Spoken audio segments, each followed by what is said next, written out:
नमस्कार, आप देख रहे हैं बीसीसी न्यूज। मैं हूं रमा धीमान। आइए बुलेटिन की शुरुआत करें, लेकिन उससे पहले हेडलाइंस।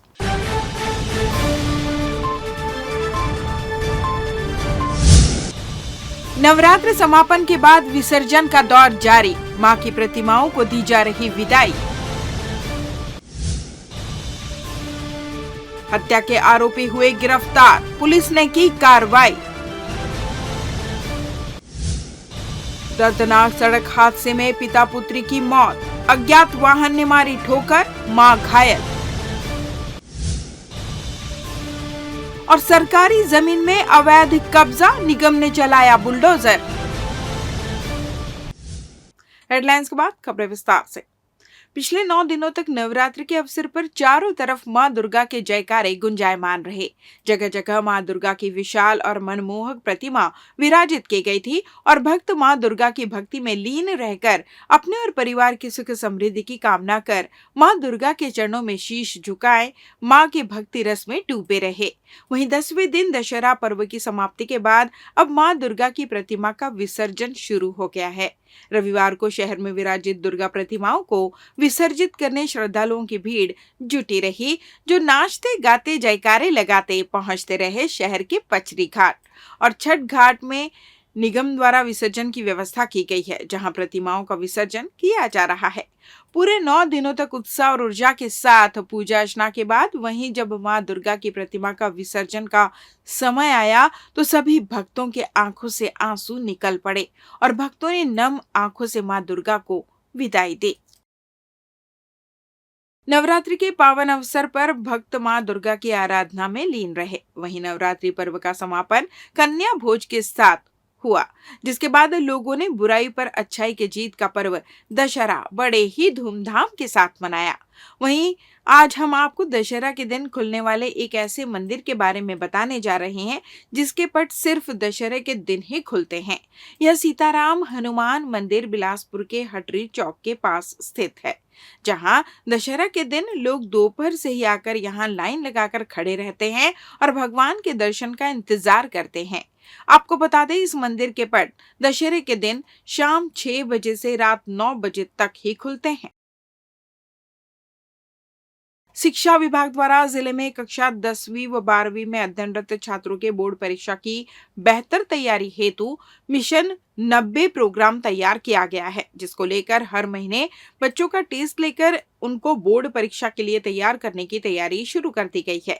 इसके लिए जिला स्तर पर विषयवार प्रश्न तैयार किए जा रहे हैं, जिसके रिजल्ट के आधार पर बच्चों को विशेष रूप से अध्ययन अध्यापन की व्यवस्था सुनिश्चित की जाएगी। शिक्षा विभाग के अनुसार शिक्षकों की एक पूरी टीम तैयार की गई है और मिशन 90 एक सेतु की तरह काम करेगा, जो जिज्ञासु बच्चों और विषय विशेषज्ञों को आपस में जोड़ेगा। वहीं जिले के सभी बच्चे बोर्ड परीक्षा में अपना परचम लहरा सके। बहरहाल जिला प्रशासन और शिक्षा विभाग की संयुक्त टीम द्वारा चलाई जा रही इस मिशन की वास्तविक स्थिति तो आने वाले दिनों में ही साफ हो सकेगी। खाना बनाने को लेकर उपजे विवाद के बाद अपनी पत्नी की हत्या करने वाले आरोपी पति को सीपत पुलिस ने गिरफ्तार कर लिया है। मिली जानकारी के अनुसार ग्राम मटियारी के शिकारी मोहल्ले में रहने वाली मुमताज शिकारी गांव में फेरी कर चूड़ी बेचती थी। किसी बात को लेकर पति पत्नी के बीच पिछले 1 माह से विवाद चल रहा था। इस दौरान शुक्रवार को रामफल शिकारी ने अपनी पत्नी मुमताज शिकारी को खाना बनाने कहा, जिस पर उसने अपने पति को खाना बनाने से इनकार कर दिया। गुस्से में आकर रामफल शिकारी ने घर में रखे टंगिया से मुमताज शिकारी पर जानलेवा हमला कर हत्या कर दी थी। शव को अलग अलग टुकड़ों में काटकर ठिकाने लगाकर फरार होने की तैयारी में था, लेकिन उक्त घटना की जानकारी मृतका की 6 वर्षीय बेटी के द्वारा पड़ोसियों को दी गई। इधर घटना की सूचना मिलते ही पुलिस ने आरोपी को तत्काल गिरफ्तार कर न्यायिक हिरासत में भेज दिया है। प्रेमिका द्वारा प्रेमी को भविष्य में संबंध नहीं रखने और दोबारा उसके पास नहीं आने की बात कहने पर प्रेमी इतना नाराज हुआ कि तुम मेरी नहीं हो सकती तो किसी और की होने नहीं दूंगा कहकर प्रेमिका का गला दबाकर हत्या कर दी। पुलिस ने रिपोर्ट पर धारा 103 के तहत अपराध पंजीबद्ध कर आरोपी को गिरफ्तार कर लिया है। मिली जानकारी के अनुसार टिकरीपारा निवासी गीता सिंह ठाकुर ने थाने में रिपोर्ट दर्ज कराई कि टिकरीपारा वार्ड क्रमांक 3 में उसने अपना घर पिछले 3 सालों से मुंगेली जिला अंतर्गत ग्राम ठकुरी कापा निवासी नरेंद्र सोनकर उर्फ बोना को किराए में दिया हुआ था। उसके साथ रेजा का काम करने वाली गांव की ही लता सोनकर के साथ प्रेम संबंध था। जिस घर को नरेंद्र सोनकर किराए में लिया हुआ था, लता सोनकर के साथ आता जाता रहता था। 11 अक्टूबर को शाम 8 बजे नरेंद्र सोनकर के मकान के अंदर की लाइट जल रही थी और अंदर में झांकने से कोई नहीं दिख रहा था। तब ललित ठाकुर के यहाँ दुकान में रखी चाबी को लेकर लाइट बंद करने के लिए ताला खोलकर जैसे ही अंदर देखा तो अंदर पलंग पर लता सोनकर का शव पड़ा हुआ था, जिसकी सूचना पुलिस को दी। इधर पुलिस को पूछताछ में नरेंद्र सोनकर ने बताया कि वह लता से बहुत प्यार करता था। इस बीच वह दूसरे किसी व्यक्ति से बातचीत करती थी और मिलती भी थी। इस बात को लेकर वह नाराज था और 10 अक्टूबर को उसके साथ उसका विवाद हुआ, जिस पर उसने कहा कि वह भविष्य में उसके साथ संबंध नहीं रखना चाहती, उससे अब दोबारा नहीं मिलेगी।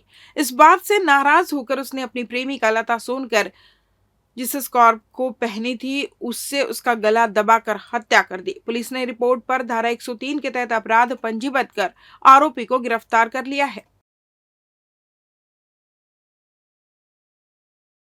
लेते हैं एक छोटा सा ब्रेक। पिछले 17 वर्षों से रियल एस्टेट के क्षेत्र में दे रहे हैं अपनी सेवाएं और लगातार शहर की जनता को एक नई लिविंग लाइफस्टाइल। अपने कार्यों एवं सेवाओं के माध्यम से लाखों लोगों की उम्मीदों को दिया है आकार। इसलिए जिले में ही नहीं पूरे प्रदेश में इनकी पहचान है बरकरार। आपके सपनों के घर को हकीकत में बदल कर है दिखाना, इसलिए आपके लिए लेकर आए हैं भाटी आशियाना।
ब्रेक के बाद आपका स्वागत है। बढ़ते हैं अगली खबर की ओर।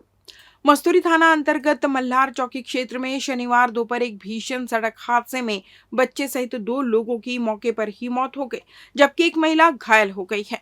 मिली जानकारी के अनुसार मल्हार चौकी क्षेत्र के ग्राम पकरिया मोड़ के पास शनिवार दोपहर 2 बजे के आसपास जांजगीर चांपा जिले अकलतरा थाना क्षेत्र के ग्राम अमरताल निवासी आकाश अविनाशी उम्र लगभग 30 वर्ष अपनी पत्नी रमला अविनाशी और अपनी बेटी श्रद्धा उम्र 5 वर्ष के साथ बाइक में सवार होकर पचपेड़ी थाना क्षेत्र के ग्राम ध्रुवाकारी अपने ससुराल जा रहा था। तभी दोपहर 2 बजे के आसपास मल्हार से आगे पकरिया मोड़ के पास सामने से अज्ञात वाहन ने उन्हें अपनी चपेट में ले लिया, जिससे मौके पर ही आकाश और बेटी श्रद्धा की मौत हो गई। वहीं पत्नी रमला गंभीर रूप से घायल हो गई। वहीं सूचना के बाद मौके पर पहुंची पुलिस ने घायल महिला को मस्तूरी स्थित सामुदायिक स्वास्थ्य केंद्र भेजा, जहां महिला की हालत गंभीर होने से बिलासपुर रिफर कर दिया गया। वहीं पुलिस मृतका के शव को पोस्टमार्टम में भेज दुर्घटनाकारित अज्ञात वाहन और चालक की पता तलाश में जुट गई है। बिलासपुर मैग्नेटो मॉल के सामने देर रात सड़क हादसा हुआ, जिसमें क्रेटा सवार वाहन चालक ने डिवाइडर के ऊपर गाड़ी चढ़ा दी। जानकारी के अनुसार क्रेटा सवार वाहन चालक व्यापार विहार की तरफ से आ रहा था। इसी बीच उसकी कार अनियंत्रित हो गई और डिवाइडर पर चढ़ गई, जिससे कार के बोनट के पर खच्चे उड़ गए। इस दौरान बड़ा हादसा होते होते टल गया। बताया जा रहा है कि क्रेटा कार का ड्राइवर नशे की हालत में था, जो डिवाइडर के ऊपर कार चढ़ाने के बाद मौके से फरार हो गया। शासन की महती आयुष्मान भारत प्रधानमंत्री जन आरोग्य योजना जिले में ठप होती दिख रही है, क्योंकि इस योजना में अहम भूमिका निभाने वाले स्वास्थ्य मितान चाहकर भी काम नहीं कर पा रहे हैं, क्योंकि जिले में आयुष्मान कार्ड बनाने के लक्ष्य को पूरा करने दिन रात सेवा देने वाले कियोस्क ऑपरेटर को विगत 4 महीनों से वेतन नहीं मिला है, जिसके चलते रोजमर्रा के खर्चे तो दूर, उनके घर में चूल्हा जला पाना भी मुश्किल हो रहा है। उधर स्वास्थ्य विभाग के साथ साथ पूरा जिला प्रशासन ही इस ओर कोई उचित कदम उठाता नहीं दिख रहा है। इस वजह से कियोस्क ऑपरेटर ऑफिस तो रोज आ रहे हैं, लेकिन काम नहीं कर रहे हैं। एक और बेरोजगार होने का डर, तो वहीं दूसरी ओर घर चलाने की जिम्मेदारी। इन दोनों मसलों के बीच केंद्र सरकार की प्रमुख आयुष्मान भारत प्रधानमंत्री जन आरोग्य योजना का काम ठप पड़ा हुआ है। आंकड़ों की माने तो जिले में वर्तमान में 18 लाख नए आयुष्मान कार्ड बनाने का लक्ष्य शासन स्तर से मिला है, जिसमें अब तक केवल 12 लाख नए आयुष्मान कार्ड बन सके हैं, जबकि 6 लाख कार्ड अब तक नहीं बने हैं, जिसकी कहीं ना कहीं कियोस्क ऑपरेटरों का वेतन नहीं मिलने से काम बंद करना प्रमुख वजह बन रहा है। ऐसा नहीं है कि जिले के 28 कियोस्क ऑपरेटर काम नहीं करना चाहते, लेकिन 4 महीने से वेतन नहीं मिलने के कारण उन्हें मजबूर होकर काम बंद करना पड़ रहा है, जिसको लेकर शासन प्रशासन से कोई उचित पहल नहीं की जा रही है।